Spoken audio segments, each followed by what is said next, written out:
Сәлем достар, бүгін сіздерге жеке кәсіпкер өз үшін және де жұмысшылар үшін ОПВР-ді қалай төлейді, сол жөнінде осы видеода бөлісетін боламын.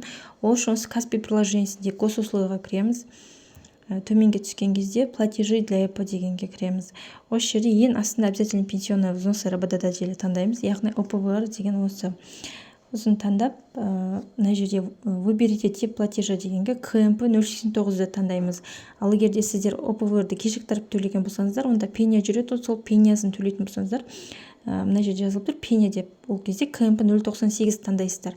Енді біз основной ОПВР төлейтін болғандықтан КМП 089 таңдаймыз.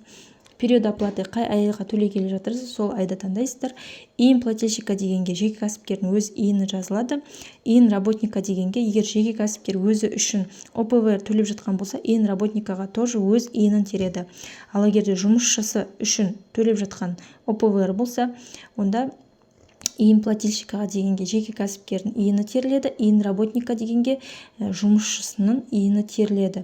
Және де жаңағы тағайындалған зарплатадан, яғни жалақыдан 1,5% ОПВР-ны есептеп, осы жерге сумасын теріп, к оплате деп төлем жасайсыздар. К оплате деп басқаннан кейін